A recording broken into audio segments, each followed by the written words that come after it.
Brittanee Drexel went missing during her spring break in 2009, and her case is still unsolved. Hi, welcome to Mystery Godz, where we discuss and uncover mysterious stories and cases.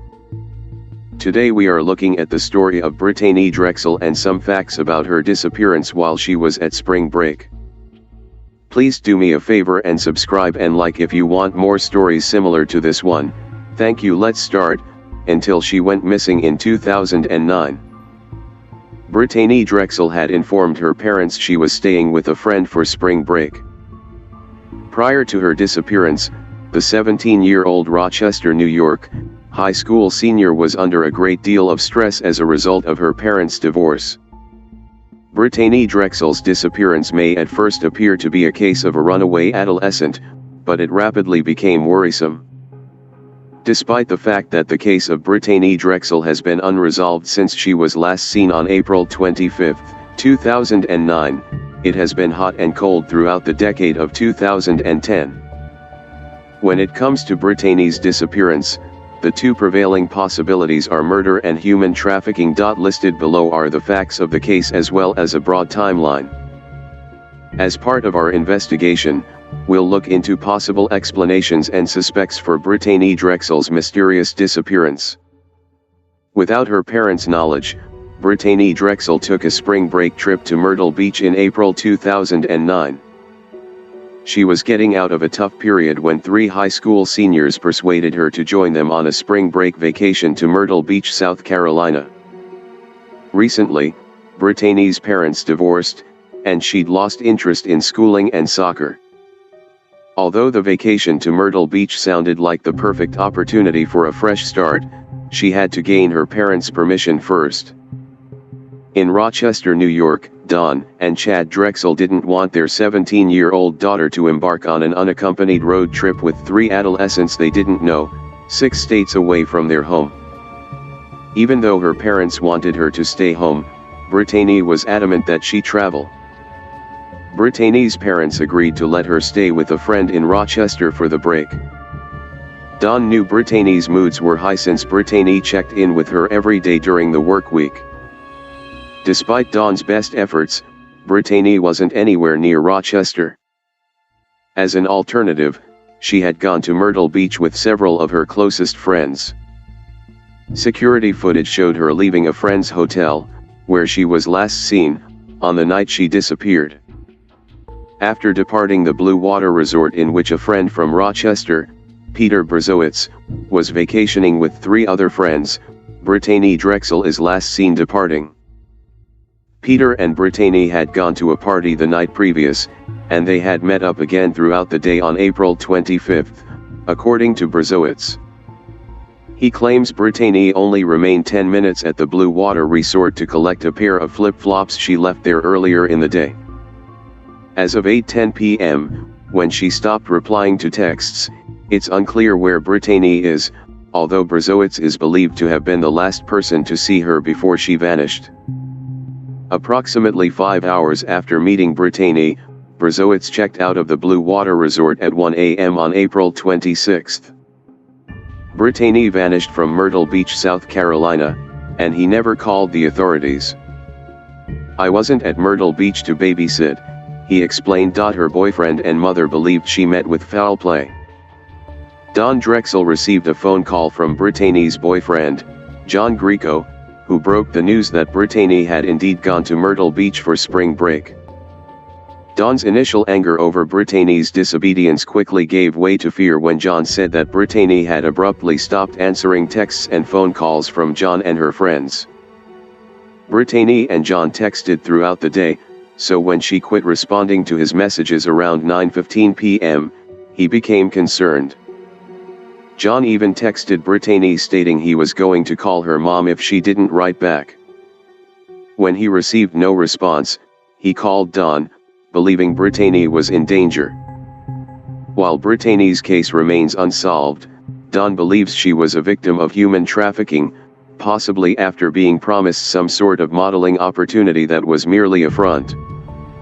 John later stated in an interview, "I think somebody saw her walking and offered her a ride and she got in the car with the wrong person."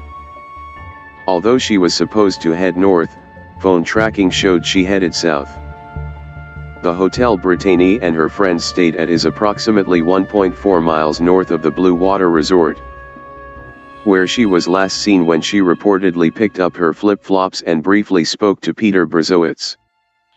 However, Brittanee's cell phone records show her traveling south after that. In fact, Brittanee's phone pinged off of a cell tower 7 miles south of the Blue Water Resort about a half hour after she sent her last text message. Not long after that, her phone pinged a final time in Georgetown County, just over 5 miles south of Myrtle Beach. Authorities followed up on reports that Brittanee was seen boarding a bus, as well as walking into a convenience store, but these leads hit dead ends, and the search went cold. Some authorities believe she was taken to the town of McClellanville, South Carolina, based on the cell phone pings and witness testimony. The Q Center for Missing Persons searched for 11 days straight after she disappeared. In the early months following Brittanee's disappearance, the Community United effort searched tirelessly near where Brittanee's cell phone pinged. Q founder Monica Kaysen told reporters that her and her group searched 11 days straight, sunup to sundown, non-stop. Q's searches were enormous, with approximately 200 to 500 people involved in each search.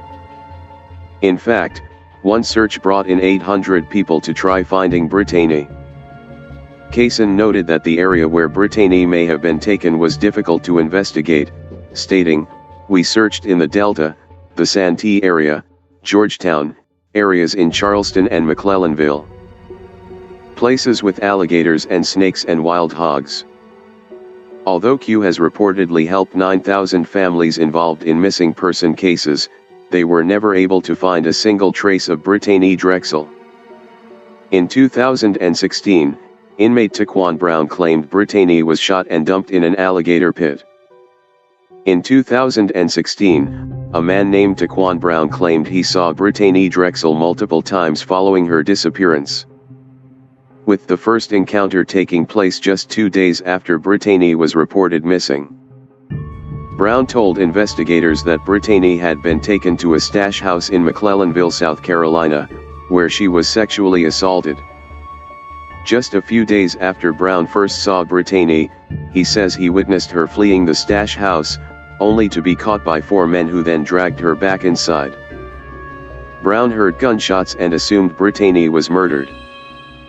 He testified to seeing the men carry a rolled-up carpet out of the house and driving away with it, possibly to dispose of Brittanee's body in the nearby alligator-infested swamps. Brown implicated Timothy Deshawn Taylor in Brittanee's death, but Taylor denied ever meeting her. One of the more shocking revelations in Taquan Brown's testimony was that a man named Timothy Deshawn Taylor had a hand in Brittanee Drexel's kidnapping. Brown told the FBI that Taylor was at the stash house the first time he saw Brittanee, and that Taylor had assisted in kidnapping her as she left the Blue Water Resort. Brown claimed Taylor, who was 16 in April 2009, was the person he saw assaulting Brittanee at the stash house. Taylor has vehemently denied the accusation, claiming he had nothing to do with Brittanee's alleged kidnapping and that he never even met her. "The only thing I've known is what I've seen on TV and bulletins and what the FBI has been telling me," Taylor stated in a 2016 interview. Taylor failed a polygraph test about the case. It was reported in March 2018 that Timothy Deshawn Taylor failed a polygraph test in relation to Brittanee Drexel's disappearance. Charged with a 2011 McDonald's robbery, Taylor agreed to cooperate with authorities and take the test in exchange for a lighter sentence. Taylor maintained that he never met Brittanee, but did recall overhearing a heated discussion with 2 people who may have been in possession of Brittanee's cell phone. According to court documents, the results of Taylor's polygraph test came back indicating deception, particularly when asked if he knew who was involved in Brittanee's disappearance and if he ever met her. It's reported that Taylor then became uncooperative and no further questions could be asked. Much of Brown's story has not been corroborated. Despite giving a detailed testimony, authorities have never been able to verify Brown's claim that he witnessed Brittanee's murder in 2009. One of the key issues with Brown's account is that it changed between 2016 and 2019. In 2019, authorities investigated an abandoned trailer once owned by Brown's late cousin, Herman. After Brown told investigators that a man named Nate shot Brittanee twice with a double-barrel firearm in the woods behind the trailer. According to Brown, Nate, Herman, and another man later dumped Brittanee's body in the swamps, where Brown speculates that her remains were eaten by alligators. Brown said that he walked away from the scene so as not to be an accomplice. The lead unfortunately ran cold. Brown reportedly offered his initial testimony in exchange for a less severe prison sentence, but was dissatisfied with the final sentencing. Brown later sued authorities for endangering his life by outing him as a jailhouse informant. No arrests have ever been made in the case. Despite pronouncing Brittanee Drexel dead during a press conference on June 8, 2016, neither the FBI nor any other law enforcement agency has made an arrest in relation to her disappearance. Instead, the FBI supported Taquan Brown's initial testimony that Brittanee was abducted, assaulted, shot, and disposed of in an alligator pit. Although the investigation has pinpointed multiple persons of interest since Brittanee was first reported missing, no evidence has been substantial enough to bring someone to justice. At the 10-year anniversary of Brittanee's disappearance, Robin Holly, a friend of the Drexel family, told reporters, "I hope we can all sit in court and look the person in the eye, or people, and say, you're gonna get what you rightfully deserve." Her father claimed she struggled with depression. Brittanee's father, Chad Drexel, expressed concern over his daughter's mental health in the aftermath of her disappearance, citing that Brittanee struggled with depression. "She just had emotional issues, very, very stressful emotional issues," Chad stated in an interview. Regarding his divorce from Don, he noted, "Needed a break from all the drama." Brittanee's boyfriend, John, has said on the record that Brittanee was not suicidal. When asked about problems at home, Don Drexel stated, "She was going through a lot. We were going through a divorce. So this has been very hard on her." The Drexels have acknowledged that Brittanee had not been herself following her parents' separation, but agree that she seemed to be doing better when she went to Myrtle Beach. Brittanee's family gathers every year on the day of her disappearance. Video, YouTube. Brittanee's family has held a candlelight vigil every year on April 25 since Brittanee disappeared in 2009. The vigil is typically held in Myrtle Beach near a tree planted in memory of Brittanee. Don and Chad see the vigil as a way to show the public that Brittanee will never be forgotten, and to bring attention to the place that she was last seen. These vigils often include prayers, songs, and the releasing of balloons. On the 7-year anniversary of his daughter's disappearance, Chad said, "It's never easier." He added that the family tries to remember Brittanee for who she was, rather than what may have happened to her. In 2019, on the 10th anniversary of Brittanee's disappearance, Don told reporters, "I will fight till the day I die to get justice for my daughter."